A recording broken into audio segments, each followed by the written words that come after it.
अंशुल जी, अब ये दो बातें और इन दोनों बातों पर देखिए स्पेसिफिक जवाब दीजिएगा, बिल्कुल इन पॉइंट्स पर जवाब दीजिएगा। पहला तो ये कि मैसेज ये जा रहा है कि राहुल गांधी को एक बार फिर से प्रोजेक्ट किया जा रहा है, इंडिया गठबंधन में चेहरा कौन हो सकता है ये अभी से नैरेटिव गढ़ा जा रहा है, बयान भी सामने आ रहे हैं अलग अलग नेताओं के, प्रियंका गांधी का भी जिक्र हो रहा है। और दूसरा ये कि ये कैसा गठबंधन है कि हम राज्यों में तो एक दूसरे की कमियां बताएंगे लेकिन हम राष्ट्रीय स्तर पर एक हो जाएंगे।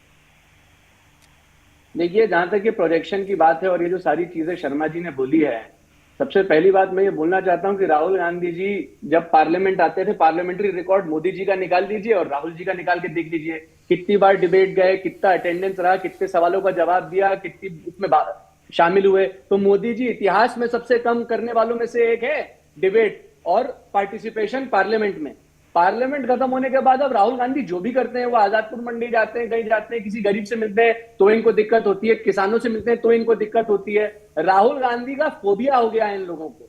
मैं ये बोलना चाहता हूं कि अरे वो छुट्टी मनाने चले गए, वो ये करने चले गए, तो यदि वो कहीं जाते हैं, छुट्टी वो आदमी मनाता है जिसके पास मतलब कि इनके जो प्रधानमंत्री हैं वो तो अकेले हैं, परिवार को छोड़ दिया, बीवी को छोड़ दिया, पूरे समय जो है इसमें लगे रहते हैं। तो क्या पर्सनल टिप्पणी करने लग जाते हैं अंशुल जी आप लोग? क्यों? जब राहुल गांधी पर पर्सनल क्या पर्सनल टिप्पणी हो रही थी राहुल गांधी पर? छुट्टी मनाने की बात कही जा रही थी, कोई किसी पर पर्सनल टिप्पणी नहीं करे ना। और अंशुल जी थोड़ा सा अनुशासन में रहकर डिबेट कर लेंगे तो ऐसा तो है नहीं कि कुछ बिगड़ जाएगा। प्राची जी, मैं एकदम पॉलिटिकल बात कह रहा हूँ, ये राजनीतिक फैसला था क्योंकि उन्होंने छुपाया था अपना रिश्ता उनकी। चलिए सर, थोड़ा सा आगे आ जाइए, जरूरत नहीं थी किसी पर पर्सनल टिप्पणी करने से अच्छा राजनीति पर ही आ जाए। नहीं, पर्सनल टिप्पणी राहुल जी पे भी हो तो भी आप ऐसे ही बोले, आपसे आग्रह है। नंबर 2 ये बात है कि पार्लियामेंट्री रिकॉर्ड निकालने मोदी जी सबसे कम आते थे। तीसरी बात यह है कि मैंने आपको बताया कि हिंदुस्तान की पार्टी जो निकली थी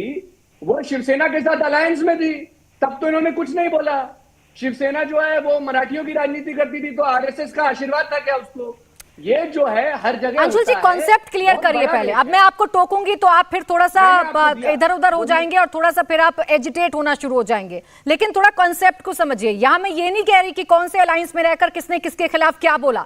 मेरी चर्चा ये है, एग्जाम्पल बताइए कि इनके कौन से घटक दल ने गठबंधन में रहते हुए राज्य में ताल ठोकी अलग से इनके खिलाफ और कहा कि सरकार को कैंसिल करिए भारतीय जनता पार्टी की, हमें चुनिए।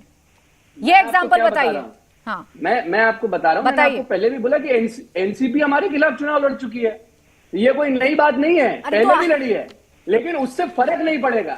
देखिए क्या होता है, सबके कैलकुलेशन हर जगह पे अलग होते हैं। यदि हमारे अलायंस पे 2024 की तैयारी पे कुछ हमारे को लगता है कि आज आएगी तो बोलेंगे, लेकिन मैं आपको बता रहा हूँ स्टेट का चुनाव अलग है। यानी ऐसा ही है कि दिल्ली में जैसे आपके नेता बार बार अरविंद केजरीवाल जी को कोस रहे हैं, ऐसे ही छत्तीसगढ़ में केजरीवाल आपकी सरकार को कोस रहे हैं, लेकिन इससे जनता पर कोई फर्क नहीं पड़ेगा क्योंकि राष्ट्रीय स्तर पर अरे शिवसेना इनसे अलग हो चुकी है। एग्जाम्पल तो कम से कम ऐसा लेकर आइए जो रिलेवेंट हो। शिवसेना इनसे अलग हो चुकी है, उद्धव गुट इनसे अलग हो चुका है। जब वो साथ थे तब ये करते थे प्राची जी। अरे तो अब तो अलग हो चुके हैं ना, क्या अब आप लोग अलग होने वाले हैं? सुनिए, अब आप लोग अलग होने वाले हैं 2024 में। यही तो सवाल था मेरा कि जो गृहमंत्री ने भविष्यवाणी की वो सच होने वाली है। दुरुपयोग प्राची जी, जो 2024 में जो ये सत्ता का दुरुपयोग कर रहे हैं, या तो भ्रष्टों को सम्मिलित कर लिया है, और जो इनसे डरता नहीं उसको जेल में डालते हैं। ये जो मॉडल ऑफ पॉलिटिक्स है, ये नेशनल डीलर्स ऑफ अडानी